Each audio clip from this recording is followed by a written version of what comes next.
Good evening, everybody. Welcome to the UK Wrestling Arena in Batley. It's another Friday night Showdown pre-show. I am Brett Hadley, very happy to be back at the commentary desk after a week away. I can't leave the place for a week. I know. Honestly. It goes to pot without you, Brett. It's fantastic to have you back. Thank you. I'm joined here by lovely Shelby, our aficionado ring announcer for the evening, and my commentary partner. It's just me and Lee. I know. We're doing a double act today. Who was that guy they got in last week? What did you drag him up from? We didn't. Honestly, me and Steph could have done a fantastic job without him, but honestly, he was here. That was Chris Castle. Yes, I heard what Chris Castle said about me, saying that I wish I was only as half as good looking as he was. Yes, I heard every word, Mr. Castle. Thank you very much. But no, much better, thankfully. Don't recommend getting COVID. It's not very nice. No. And here I am, back. People. You what, sorry? So get your jabs, people. Yeah. The thing was, right, the irony is, I was due to get my next jab the day after I got... No. Yeah, legit. I was due for a booster, but it wouldn't let me. Anyway, enough about my health history. We're here to talk wrestling. We are indeed. Friday Night Showdown. I missed 1 week and all hell broke loose, right? Oh my God. There was some big twists and turns last week. You will not believe, Brett. I've watched it. Have you managed to catch up? I have watched it from the comfort of my sofa. Yes. A duvet and a hot water bottle. That was it. Well, I could barely reach the... Anyway, I'm not going to go on about how ill I was. What a show. The one thing that stood out to me, Andrew Jepson. Yeah. What in the heck? I don't even have the words to describe what happened. What has gotten into the Man Mountain, shall we? I don't know. It didn't make sense because he was wrestling for the TV Championship, a belt that he's already held. He could have easily, in my opinion, taken that belt off Cayman Carlisle. So he lost the match by nefarious means. Cayman grabbed his trunks or whatever and got the victory. Left, didn't he? And obviously Henry Winter was in the corner of Andrew Jepson. And after the match... Andrew Jepson was not in the corner of Henry Winter, I think is... Andrew Jepson attacked, there's no other word for it, just blindsided and attacked his longtime friend, tag team partner, whatever you want to call him from A New Dawn, or Friendships, New Dawn, whatever. Just attacked him and left him laying. I mean, poor Henry Winter didn't know what the heck had hit him and why, is the question. I think the UK wrestling crowd here didn't understand, had no idea what had just taken place with Andrew Jepson. I don't think any of us fully understand what's running through his mind. I hope that today we're going to get some explanation. I hope so. The word is that he wants to explain himself. So I guess we're going to give him the opportunity. I'm afraid you're going to be tasked with trying to get to the bottom of why. We'll see. He's not a man of very many words. No, the best of times he's not. So I'm most looking forward to him trying to justify and explain what the blooming heck he was doing. As they say, Brett, actions speak louder than words. And he made a statement last week. Oh, he really did. That's such a good point. He made a statement and left Henry Winter alone. We'll find out tonight what was on the mind. I just can't believe what happened. I really can't. Just unbelievable scenes on last week's Friday Night Showdown. As we race towards WrestleBration, how many days before WrestleBration? There are 29 days. We're on the 1st today. Yes. Oh my goodness. 4 weeks tomorrow, live from this very building. That's crazy. I'm so excited already. So we only have 5 showdowns left. Yep. And we know one match already. We do. For WrestleBration. What a great graphic for that as well, I must say. It looks incredible. It does. It's Cliff Harrison defending that Genesis Championship against the now #1 contender. I'm not calling him a princess because he is now the #1 contender with authority. He is indeed. He won an incredible match last week. He did. I will say, against 3 other people. He made a statement. That's what he did. He did. There was lots of statements made last week. Just one by Jacob Reed, who now has his opportunity at the man who lives on the cliffside, the Genesis champion Cliff Harrison, on July 30th. Cannot wait for that. Less than a month away. It's very exciting. Yeah, it's so exciting. It's the biggest day in the UK wrestling calendar. He made it to 13. Will it be unlucky for some or not? I don't know. I'll be the luckiest person in the building to be here. Oh, hello. I'll be the luckiest person in the building to be here. I think that's your invite coming in. Is that it? Is that my email? Invited. Check my emails. It's happening. Sorted. I'm hoping I'm invited anyway. Biggest part of the year. Be a bit worried if I'm not invited. Yeah, I've not had my invite yet. Have you not? We'll see what happens. Get on to admin. It might not be me, they might have got someone else. Get on to admin about that. I know, I want you here, thanks very much. So yeah, Restoration on its way. And the question is, who is going to challenge for the UK Wrestling Heavyweight Championship? Now, we are expected tonight to hear from the UK Wrestling Heavyweight Champion, the leader of the Persian Empire, the man at the top of the mountain, the self-proclaimed untouchable, roll eyes emoji, Mustafa Khan. We will. Tonight. I don't, like... He keeps saying, and I hate to agree with the Persian Empire, it pains me to do it, but he keeps saying he's beating people time after time. You bring them the people, he's knocking them down. He beat JPR. Keeps lining them up and swinging for 6. He beat JPR. He beat Sid Phoenix, our good friend. You know, he's beaten loads of challengers in the past year since winning that title, and who can argue with him? That's the thing, I don't think anyone can, but who would you like to see? Anybody at this point, title? Anybody, oh my god. Yeah, just someone new, please. Anybody, please, step up to the plate. Yeah. Grow a set and step up to... He's not unbeatable, right? I don't care, he might say he is, but nobody is unbeatable, I'm sorry. Everyone has an Achilles heel, exactly, right? Yeah. So we're going to find out Mustafa Khan with something on his mind tonight. We are told he is going to be... I've not seen him yet, but apparently he is coming in here in his private limo. And he will be here to address them, in his words, address the minions. Well, the little people that the little people, with, yes. No, the little people. The little people here, our wonderful public, as I nearly break the set, the wonderful, adoring public here in the UK Wrestling Arena who are filing in as we speak. Hello, people in front of me. You can't hear me, but yeah, hi. They're coming. They are coming in. So we will have Mustafa Khan tonight. Also, speaking of the Persian Empire, have we found a challenger for Leonie Rose yet? Has she stopped whinging yet? She's not stopped whinging. For God's sake. I don't know if we have found an opponent for her yet. So that woman gives me a headache. Last week, Brett, she was just on one. Both her I saw. and Joe Don't even get me started on him. Yeah, I'll get to him in a minute, but... They were not happy, but I don't never know. are. Right, something that you did miss. We have a new general manager. We do. I missed it, but I saw it. I've seen him already tonight as I've introduced myself.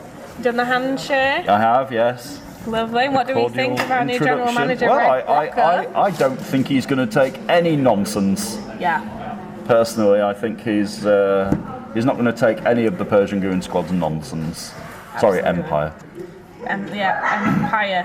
Yeah, must be professional, Brett. Yeah, right. Chris Castle will be after you if you... Will I? Oh, I don't really care, to be honest. I really don't care what he thinks. I'll tell you who we didn't see last week. Who was that? The tag team champions. Wolfboy and Donkey. We did not see them last week. We saw Mustafa Khan teaming with Leonie Rose. Against, Cedric and City. Cedric and City, but we didn't... Who, by the way, lost. They lost to Jonathan Cedric and City. And that's a bitter pill for him to swallow, I'm sure. Yeah. So if she wasn't happy already last week, what's she going to be like tonight? Yeah, I'm not happy, and we still haven't had an explanation about what happened with Sarah at Day of Reckoning. At our Day of Reckoning show, if you didn't see it, our last premium event a few weeks ago, Leonie Rose came out here and screamed at me in my face, going, "This is all on you guys. It's all on management." Then a little bit later, literally straight after, we heard a commotion behind us, and she dragged our lovely backstage interviewer, Sarah, out here by her hair and battered her in the ring for no reason. No reason at all. An innocent person who works backstage and works blooming hard backstage. Indeed, She didn't deserve that.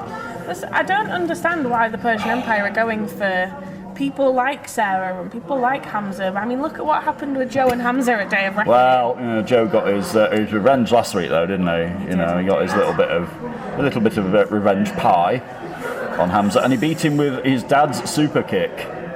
What an insult! I'm sure Cedric has his eyes on his little boy.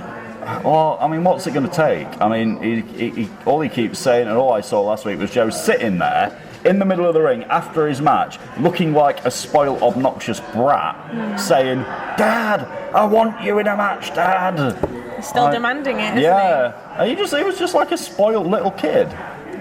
That's all he was, and it's just like Jonathan's like, "No, it's not happening."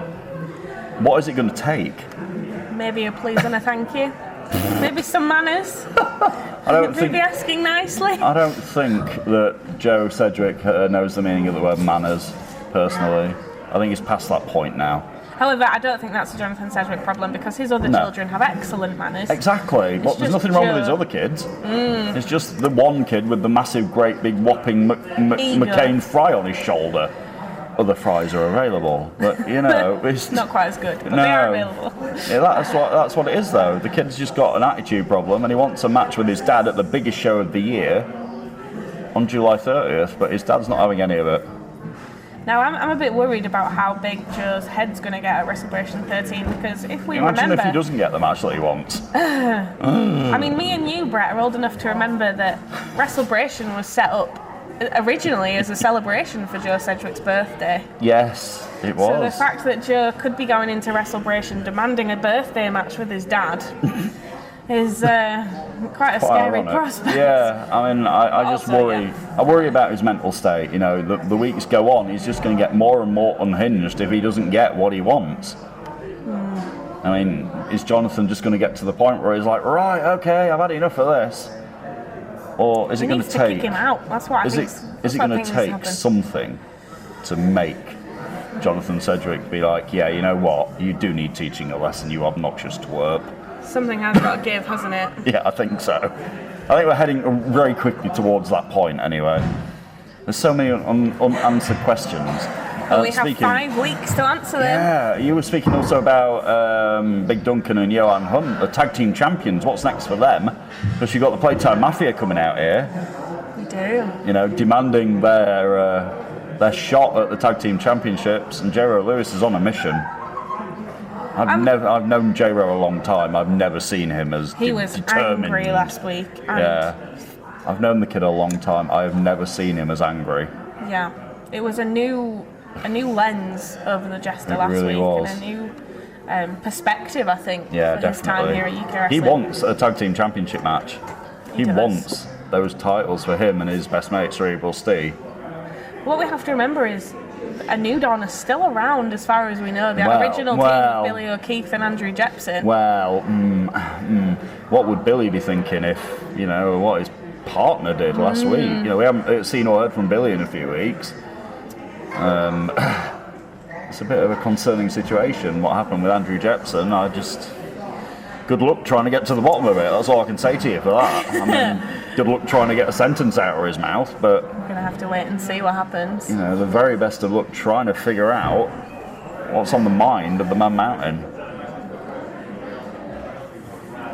Just totally unbelievable actions from the Man Mountain last week on Friday Night Showdown. One question for you. Has Young Horace won a match yet? Well, I've been away. No.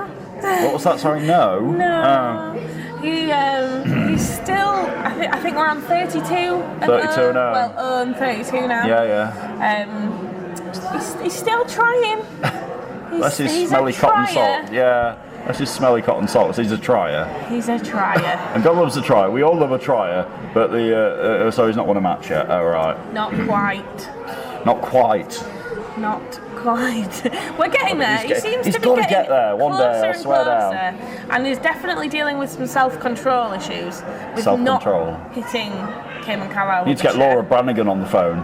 That's for you music lovers amongst you. That went straight over my head. Brett. Laura Brannigan in the 80s did a song called Self-Control. There we go, yes. An education and some wrestling entertainment. There you go, yep, exactly. So tonight, will we see Young Horace? Will he get his victory? Who knows? So many unanswered questions. Part of me wants to just wait. I want it to happen at Preshow now.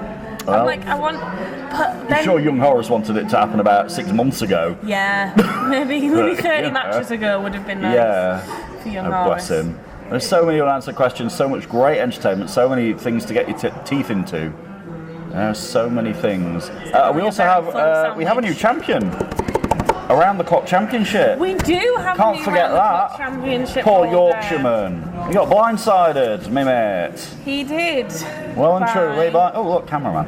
He got blindsided, poor Yorkshireman, last week by Nasty Bishop, yes. Don't call him Big Bad Bish anymore, he didn't like it. No, I got a scolding for that, Brett. So did I, yeah. Like, a day of reckoning, he come over here and, oi!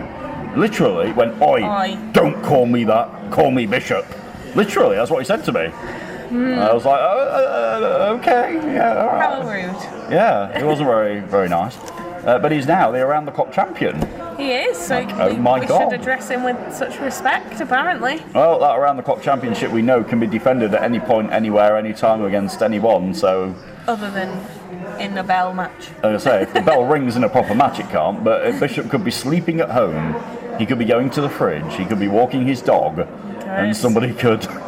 It's a fleeting bell. It's definitely had some very, very short reigns here at UKW, but at the same time, we have had some long-standing bell holders. We really have. And Andrew Jepson held it for a long time. He did. The Yorkshireman had it a few weeks. He managed a couple of weeks with it. McToomb did quite a while. I mean, I think he also holds the record for shortest. And most. He's had it about 18 times. Definitely most. But he had a good run with it as well. He did. So it is quite coveted, even though it is the championship that you will see change the hands the most.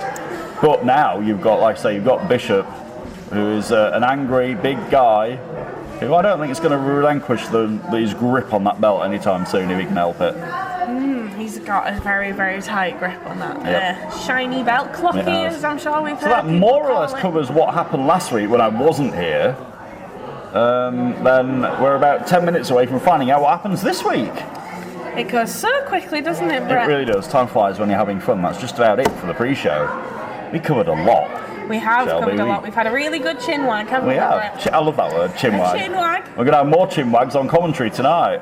It's just me and Shelby. It's just us. Oh, just the two of us. Another song. Go on, who sang that? Come on. I don't know. I know the next line. Damn it. We can make it if we try. There we go. So just before we started rolling tonight on the pre-show, me and Brett both said, we need commentary karaoke. Yes. It's going to be a thing. We're going to take over the Sid and Winter show. Amazing. We're going to do commentary karaoke. Heard of carpool karaoke? It's commentary karaoke. It was Will Smith, by the way. Yeah. Yeah. Good old Will Smith. Will Smith? What? It was Will Smith who did just the two of us. Really? Yeah, with his kid at the beginning. Oh my gosh, I don't from the 90s, yeah, he did. Anyway, musical facts aside, that's just about it from the pre-show. We'll be back very soon for the next instalment of Friday Night Showdown. We will see you then.